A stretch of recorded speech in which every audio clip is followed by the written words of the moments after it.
The following production is brought to you by the Talkin' Buds Leaf Show.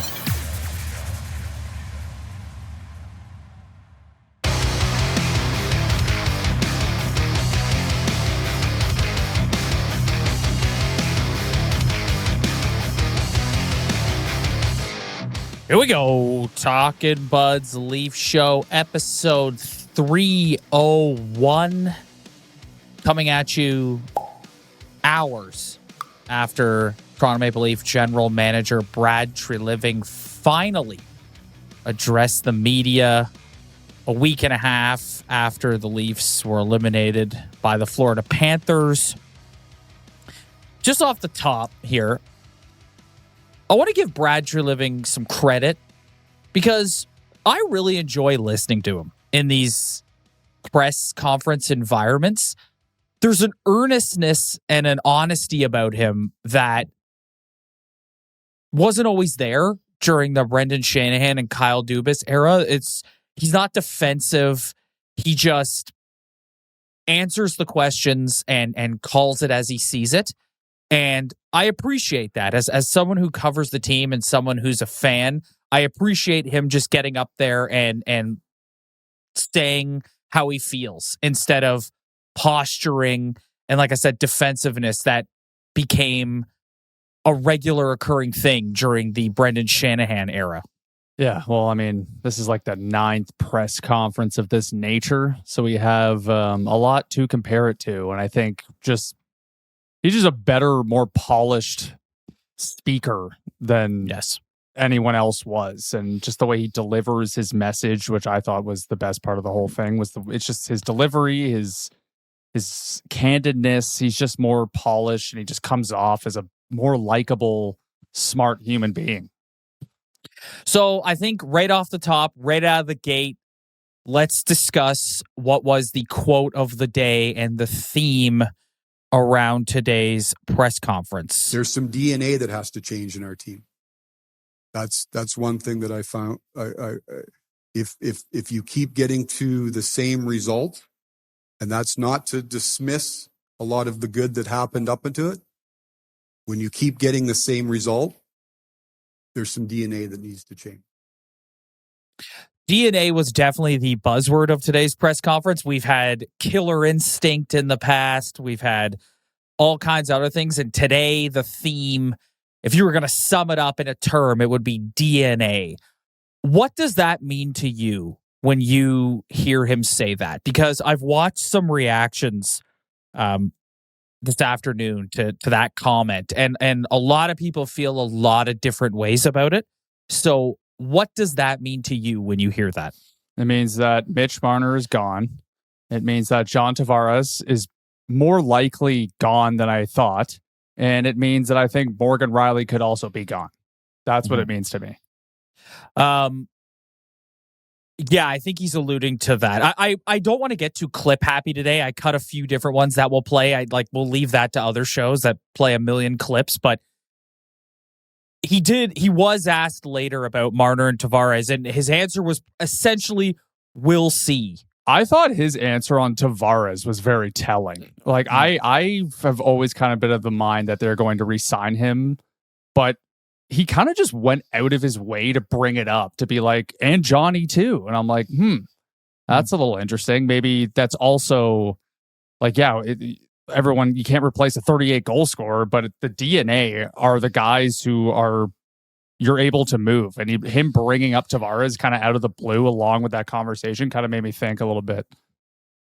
One of the nitpicks I'm seeing from people about that DNA comment is they feel it's like a little vague. Like they want him to come out and say, it's time to move off one of our star players and we need to change the core of this team, which I'm with you. I think that's a bit ridiculous. He's not going to say that. Do that. If you're expecting any person, maybe like the NFL is the only sport where people like shoot from the hip a little bit more. But if you're expecting someone in this sport to do that, like you're just, it's stupid. He's not going to do that.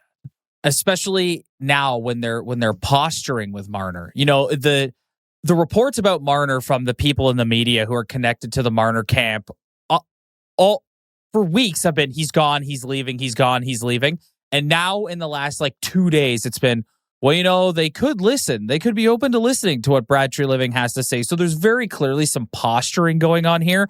I think there's a perception with the Leafs that they, and I've criticized them of this too, of falling all over themselves to sign these guys and keep these guys here. We know that they offered him a contract in season that he turned down. We know that they approached him about being traded to Carolina that he turned down. So I think they are now playing the PR game, and Brad Treliving is playing the PR game where he's like, we're not going to come off looking like a desperate girlfriend here or boyfriend or however you want to put it, a desperate partner that's being rejected. We're just going to say, wait and see. And that was very much his vibe today on those two guys. Yeah, like what is he? He's not going to say anything. Like if you... He kept kind of being like, and I'm not going around the question here, but like obviously he's going to get around the question. That's what these guys do. Especially all the front offices in this city are experts at getting around the question a certain way. They're never going to give you a straight answer. You got to read between the lines. And when I hear DNA and I read between the lines, Mitch Marner is 0% chance coming back to this hockey team. And he's moving on somewhere else because you can't change the DNA of your hockey team if you hand that guy the money he wants to play here. It's just, it's not going to happen.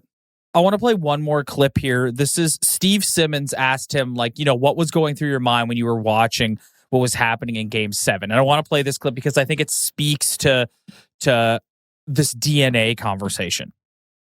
One team looked more comfortable than the other in the situation. And there's more things that we can talk about, in the nuances of the game and in terms of our team structure, in terms of position, all that sort of stuff. But from the 10,000 foot view, when it became 1-0, I felt there was a real tightness of our team. There was a real tightness in the moment. And like I said, champions are the calmest at the most critical time.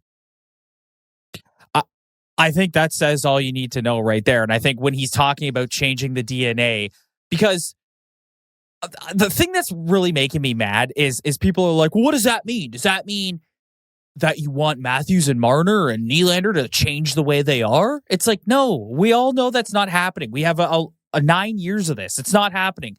He's basically saying we can't bring this core group back as is. Now, as he also said today, he doesn't have all the answers right now.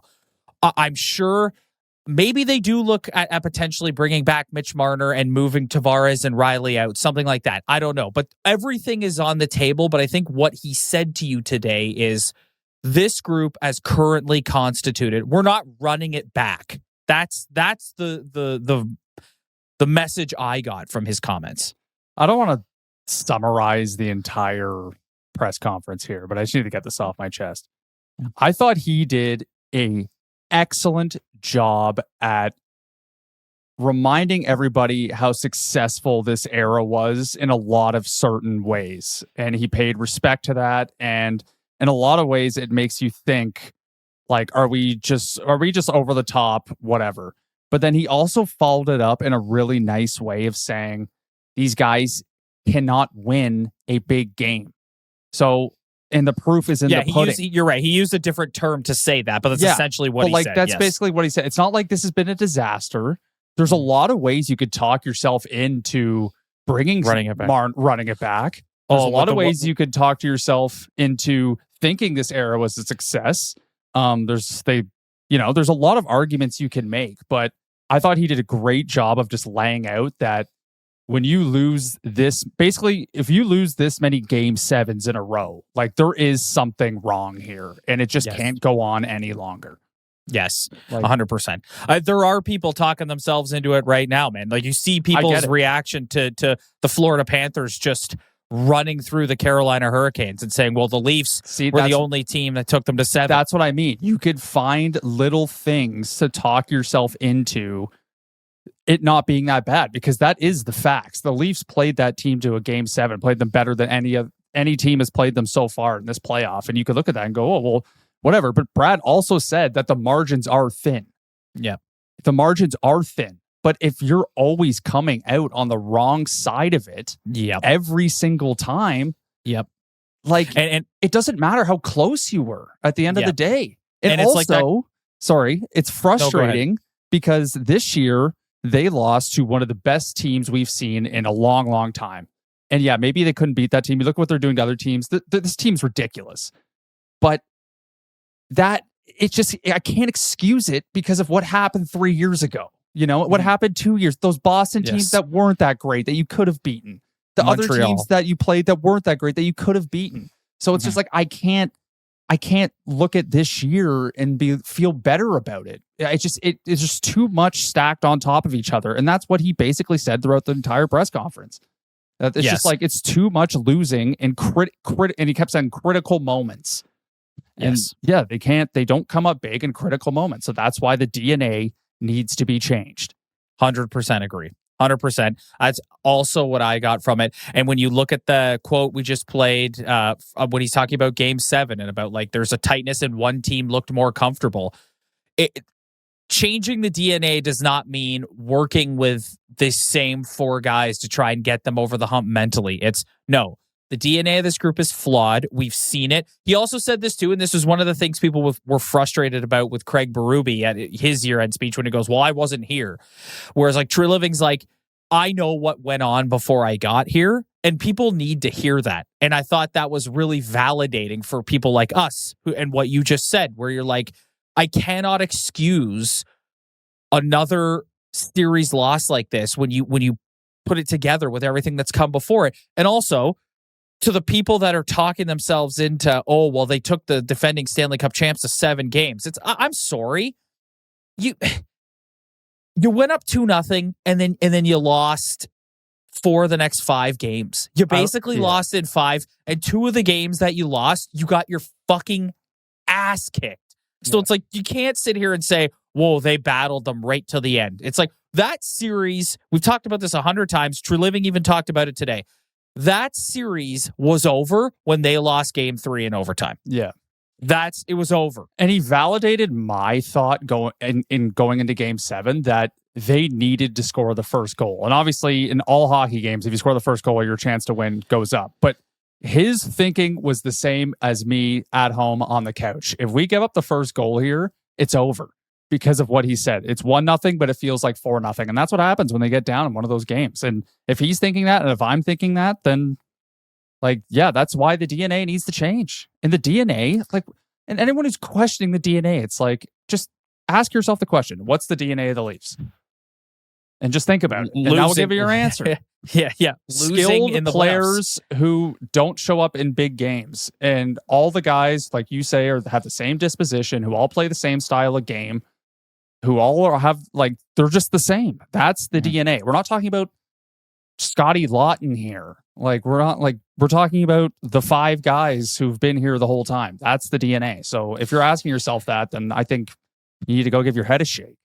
I want to play another clip here of that. At the beginning of the press conference, he went on like a 15-minute sort of recap of the season, and he talked about hiring Berube, and this was a point of contention for a lot of people during the regular season that were criticizing Berube's style and saying this team is not geared to play this style. And I thought it was a really interesting quote that gave you insight into what Treliving and Berube are looking for with respect to how they want to play the game.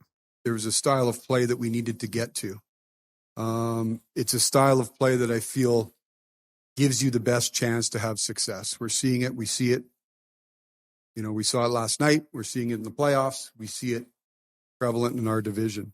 It's a direct style. It's a style that I think you have to become a forechecking team. I think you have to limit risk. There is always risk in this game, but trying to reduce risk.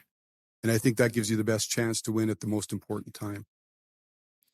Which is what you see every night with the Florida Panthers. Yeah, this just shows you how simple the game is. Mm-hmm. Who are the 2 most physical teams in the playoffs right now?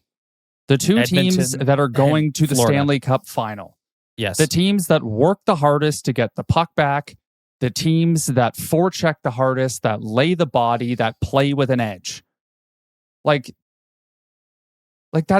obviously that's the formula. We're watching it right now.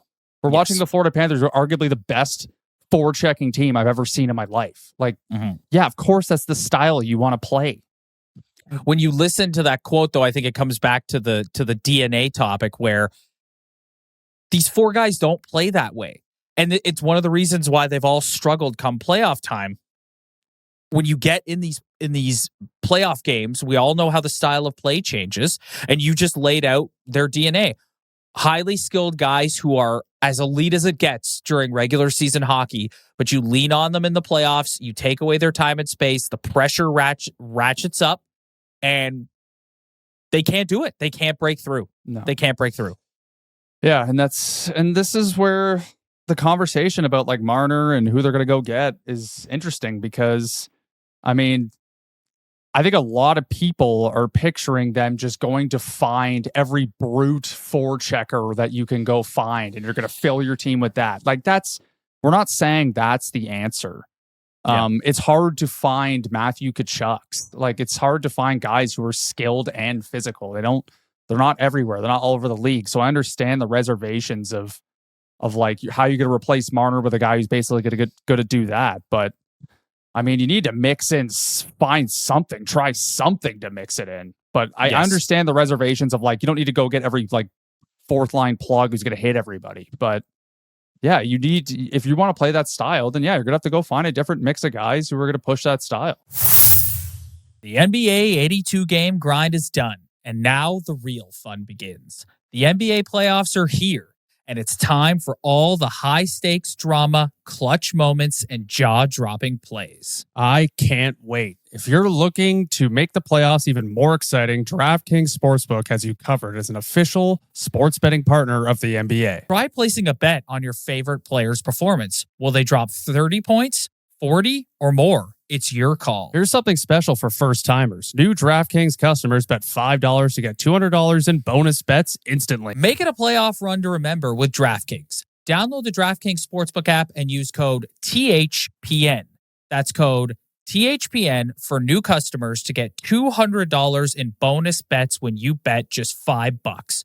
Only on DraftKings. The crown is yours. Gambling problem? Call 1-800-GAMBLER. In New York, call 877-8-HOPE-NY or text HOPE-NY 467-369. In Connecticut, help is available for problem gambling. Call 888-789-7777 or visit ccpg.org. Please play responsibly. On behalf of Boot Hill Casino and Resort in Kansas, 21 and over. Age and eligibility varies by jurisdiction. Void in Ontario. Bonus bets expire 168 hours after issuance. For additional terms and responsible gaming resources, see dkng.co/ice. The one thing that I caught at some point during this whole press conference was there are some media members who portray like I'm not scared of Mitch Marner leaving at all. Mm-hmm. Like I'm not scared at all. Like he's a great player, but it just hasn't worked. Move on. Whatever he does going forward, I don't care. Win a Stanley Cup, get 150 points a season, I don't care. But you listen to like some of the questions the media ask, and it's just like they're terrified to lose Marner. Yes. Like it's just like, why is everyone so? There's some people who like push this narrative that it's so scary to lose him, and I'm just sitting back here going, how can you think of bringing him back? Well, this is what we talked about last episode when we were venting about how there's certain people who they just go, well, who's going to replace his production? Yeah. And it comes back to, listen, I've said it before, I'll say it again. Brendan Shanahan not allowing Brad Treliving to explore trading Mitch Marner before his no move kicked in is awful business. It's awful. Like there's no two ways about it. And the fact that your odds are a player of his caliber is going to walk for nothing is a terrible way to run your business. That is 100% fact. Having said that, that's the world we're living in. And when the general manager is coming out today and making comments about changing the DNA, and when you've got a 9 years worth of evidence that this core group doesn't work come playoff time, you do have to kind of look at it like, okay, yes, he's a 100-point player that's going to walk out the door, but all you got to do is watch the way the guy plays in the playoffs. Look at these same statistics that we're all obsessing over about how he plays in the playoffs. Look at all the stats that all four of these guys share come playoff time. They're not good. So you do have to kind of look at it as we've spent 9 years down this road of committing all this money to these four guys, and now Mitch Marner is leaving. That plus the salary cap going up and John Tavares' money coming off the books. We have an opportunity here to go and really reshape the DNA of our team. Now, we've talked a lot about what the free agency pool looks like this year. It's not great. The free agency pool at the end of next season, completely different story. But going into this year, not great. So, yes, there are all kinds of things he's going to have to do. You might have to approach Morgan Riley and say, we'd like you to waive your no trade. Although Pierre LeBrun said on Insider Trading tonight that there's a 0% chance Morgan Riley agrees to waive his no trade, which is like, oh, you're saying that now, but if a team goes to you and says, we don't want you here anymore, what, you're just going to report in September and everything's going to be hunky-dory? Like, maybe no. for another franchise, but for this one, And I'm not sitting here saying that that's what they're going to do, but they're going to have to look at other ways to bring in new bodies here, and it's going to have to move some guys out. Can you get someone to take Max Domi off the books? I can't believe I'm about to say that, but like he didn't have a great season. He was a penalty liability in the playoffs, and if you look at the money he's making for what he produced this year, not a great trade-off. Just examples of guys that you could go to and potentially look to move out. But I agree with you. This fear-mongering that's being put out by certain members of the media about Mitch Marner potentially walking out the door and how scary that is. It's bizarre. Yeah, it's so bizarre. I don't feel that. I don't feel that. And I guess it's just two ways of thinking. Like some people just can't handle like walking an elite player to free agency and getting nothing from it for player wise. But I just don't feel that way at all. I feel like there's no other choice. I feel that I wish him the best, and wherever he signs, he's not signing for. I think there's a few select teams that are going to pay him an absurd amount of money. But if he wants to go to Florida or he wants to go to Vegas or a contender like that, he's going to sign for a lower number, and it's going to piss everybody off. But you know what? Fine, just fine. Like go. I don't have that fear at all. I wish him the best, and I'm just ready to see what the next era of Toronto Maple Leaf hockey is, and see you later. Like, I just can't understand people who'd want to watch that again. Like, no, and I don't want to watch it again. Yeah, and I said this when we did our Shanahan retrospective. I wholeheartedly believe that if you were able to reshape this team with guys who don't put forth efforts like we saw in games 5 and game 7, the results matter less and less. And I'm not saying results don't matter. Someone's going to jump in the comments and be like, what do you mean results don't matter? It's like, no, results matter. But the reason why it's gotten so toxic and ugly here is it's a combo of results plus attitude and the way these guys talk after the game. Kipper and Bourne were talking about this earlier today, and I totally agree with them. I brought them up last episode. The Austin Matthews passengers comment. Like, that is, if you really think about how he said that after the game, like, what, that is brutal. Yeah. And that just goes to show you the mentality that these guys have in that room. You've talked about with Marner as well. Like, it's at the point where like the guy's mental health, it's damaging to the guy mentally for him to stay here. Nobody wins if Mitch Marner signs here. Like, just nobody wins. Picture anybody who's had any job. Like, I've worked a lot of shitty jobs in my life, a lot of blue collar shit jobs. And you're there, and when you're there for 8 hours, you hate your life and you do not want to be there. Like, that's probably how he's feeling in terms of some areas of playing for this team. I'm sure when he's with the boys and he's out doing his thing and whatever, he's fine. But I'm sure there's a lot of areas where he feels like that, where he's like, fuck this. Like, I don't want this anymore. So it's just get him out of here then. Like, he's gone. Like, I'm not scared. Just like, you have to do it. Do it. And this is another thing too, is this is why I think it's so unfair to expect Treliving to like turn it around in a season. Like, they're bringing a lot of guys back.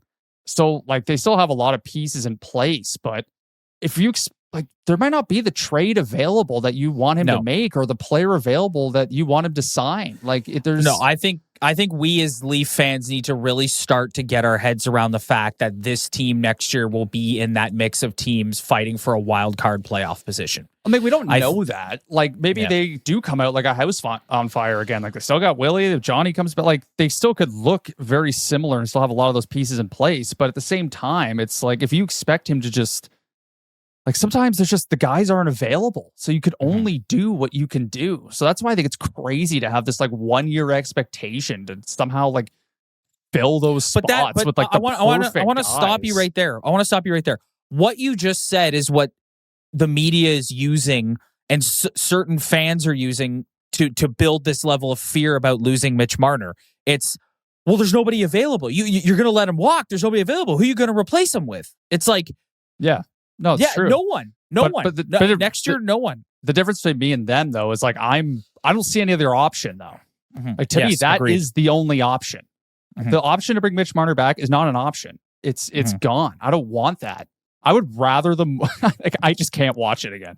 It's almost selfishly at this point. I can't go into another season with the same guys. I can't. So no, it's just. Like you're picturing them bringing in just like the perfect guys, and they're going to bring in guys who are going to contribute, who are going to be good. Some guys aren't going to live up to the hype, whatever. They're going to bring guys in here. We hope for the best. But if you expect them to just figure it out perfectly, like all in a season, then I just don't know how fair that expectation is. But bringing Mitch Marner back is not the answer to that question. Couple things I want to hit on before we call it for today. I want to revisit Tavares for a second because I think the guys in Overdrive have been joking about it, and we brought it up too. The locker cleanout day, Tavares was basically like, yeah, I'm good. Just they're drawing up the contract right now. I'm going to sign it and come right back. Did not get that vibe today from Treliving at all. Like we talked about a bit earlier. And I kind of love it.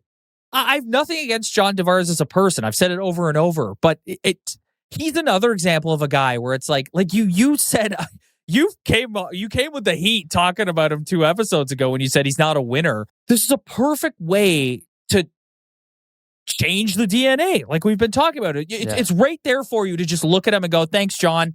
But the media are even doing that with him too. They're talking about all the points. Who's going to replace that? Who's going to play second line center? I don't understand this. It's like you look at a lot of the top teams around the league, and there's not dudes with 100 points. Like there's a lot of good teams. Like look at when the Vegas Golden Knights won the Cup. What did Eichel have? Like 70 points this year. Look at the Florida Panthers.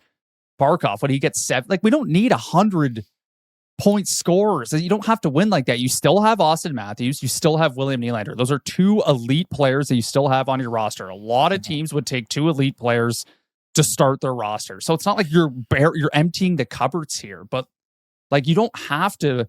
Like replacing the production is silly in terms of points. It's like, yeah, maybe they don't get the amount of points they got, but if they can affect the game in another way that's going to help them in the long run, like that, to me, that's worth that 20 points. Let Matthew Nyes pick up 20 more points, and whoever you go get's going to pick up a couple points. And that's another thing today, too. That Johnny and Mitch were like, nah, but they brought up Matthew Nyes, and he was like, nope, we want to get this signed immediately. Yeah, and he said he's a huge part of this team's future. Yeah. Which is what we've been saying, and he did not say that about Marner or Tavares. Yeah, Tavares is the most telling one, because he would have been like, we'll figure something out or whatever. Marner, it's different with Marner and Tavares, because with Marner, there's very clearly some like posturing going on, and there's a chess match going on right now between the Leafs and Marner's agent. Yes, and all that. And with Tavares, it's kind of like, buddy, I don't really want to give you $7 million, John. I'm tapping this guy on the shoulder, and I'm going 3.5, or you're out of here. Yeah. That's what I would do. Yeah. You're 3.5 max. That's all you're getting. If you don't want that, you're out of here. Like, goodbye. Nothing against you. You've been a great soldier, good captain. We appreciate having you here, but putting him on the books for another 2 to 3 years, it's a $7 million cap hit. Like terrible. I don't think so. For a guy who has zero, I've never seen a free agent have less leverage than he does. Well, and also for a guy who, sure, he had a good regular season this year, but he was stinking up absolutely nowhere come playoff time. Yeah. I'm going to say it again. when you compare John Tavares and Sam Bennett, it's just the perfect comparison of the different types of hockey players in this league. John Tavares, as a regular season hockey player, point producer, is much more attractive than Sam Bennett in that context. In the playoffs, it's not even fucking close who the more appealing player is come playoff time. Not even close. Yeah. Last thing I want to hit on, I clipped this for you because you mentioned that you liked him saying this today. So I'm just going to play it, and then I want you to talk about it. We wanted to have a long defense, rangy defense, make it hard around our net, and a defending defense. You need to move pucks, and that's an area that we got to continue to improve in. Yeah, I full-heartedly believe, and I've always believed, that they still need an elite style defenseman back there. You look what Seth Jones was available this season.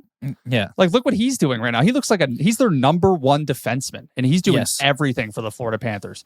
The Leafs drastically fixed their decor, and they have a good decor. And to be honest, I think it's going to be tough to do something with it because you already have all those guys signed, and they're all good players. It's not like one of them lost their job or one of them needs to get the boot. Like, before the playoffs started, you would have said Benoit, see you later. But now, how would you take Simone Benoit out of your top six after that playoff performance? So it's going to be hard to push one of those guys out. But I do still feel like even though they defend well, they do lack that ability to just take the puck, make a play. We don't always have to rely on like Berube's system to get us out of every jam.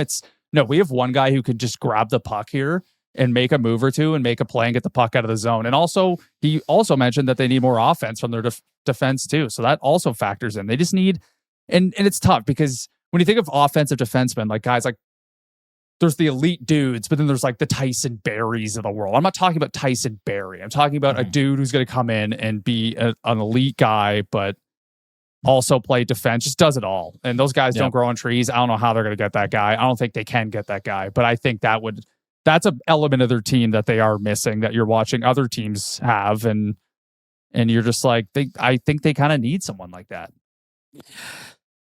Lastly, it's Florida Panthers officially eliminate the Carolina Hurricanes in 5 games. It's looking like the Oilers will take care of business against the Dallas Stars. We're going to get a Stanley Cup rematch.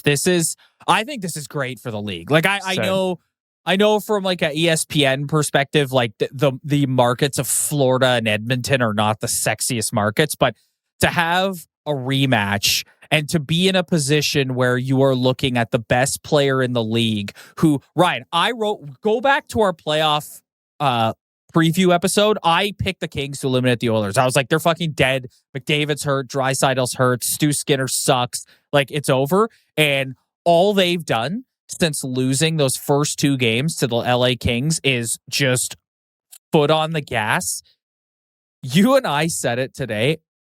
Any Leaf fan that is taking a shot at the Edmonton Oilers, you need to shut your mouth because that team is the DNA. The best players of that team are in control and everyone is falling behind them and they are leading them back. And let me tell you something.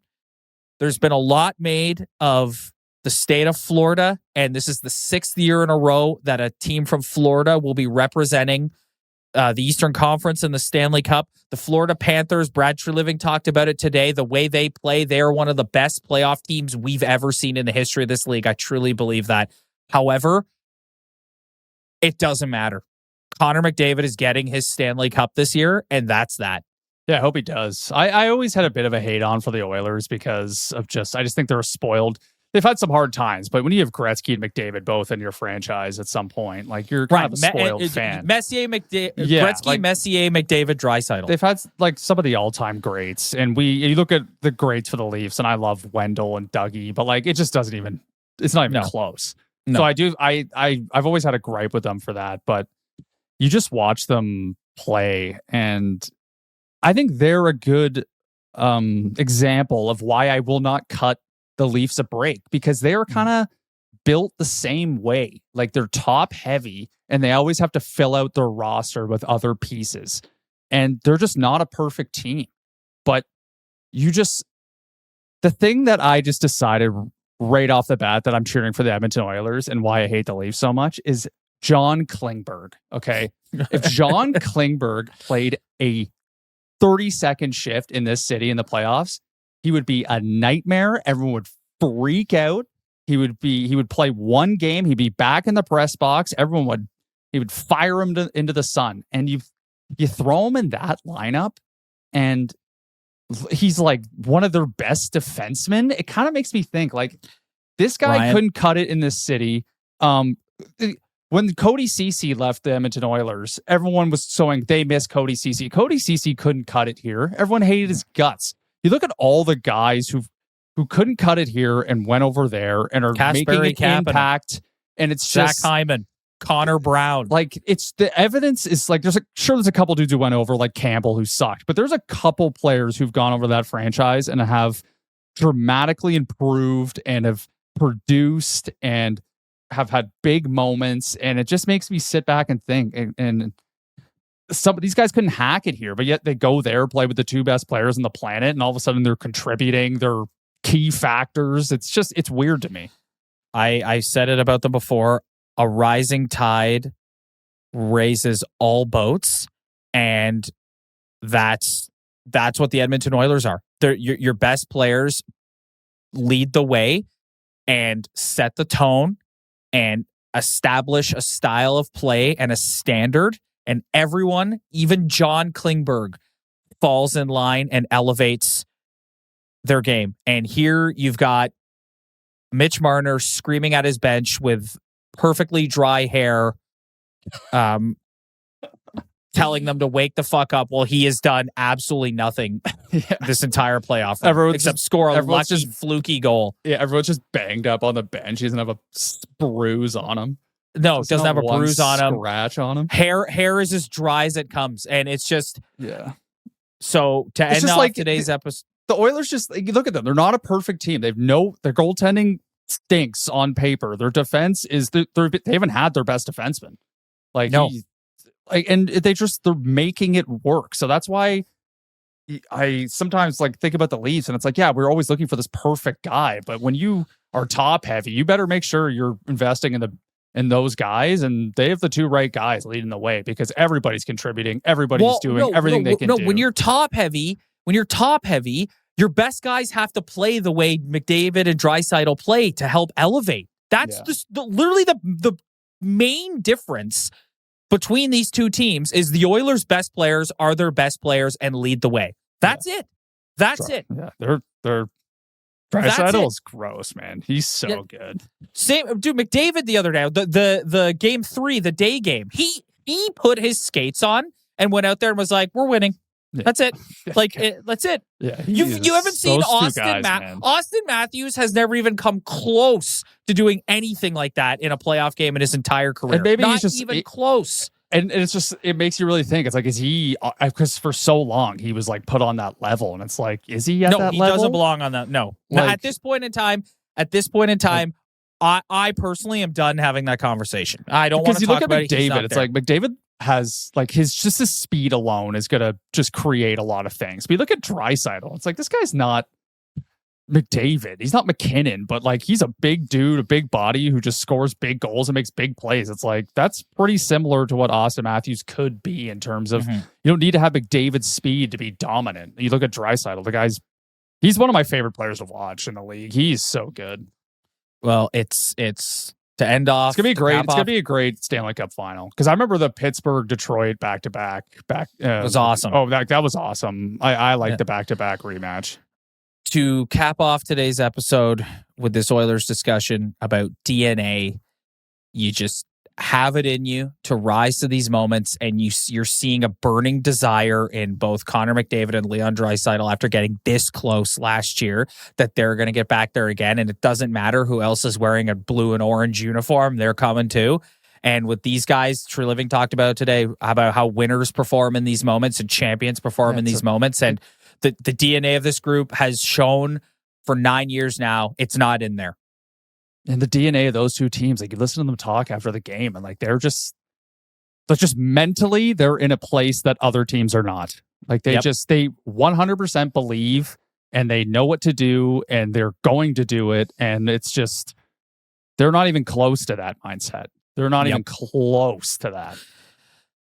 All right, buddy. We are going to get out of here. We will be back at some point within the next week. As I said, when the season ended, Ryan and I are going to do 1, maybe 2, depending on if any major news breaks, episodes per week, right up until free agency. Will be here the rest of the way. So if you'd like to join us, hit the like and subscribe button below.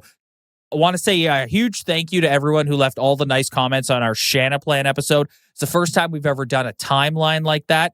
So thank you so much for your support and sharing that and all your nice comments. And thank you to all the new subs. If you're watching for the first time today and you haven't hit the like and subscribe button, please do so now. If you're listening to the audio version, please do the same. Spread the word. Tell your friends. We really appreciate it. We will see you guys in the next week or so.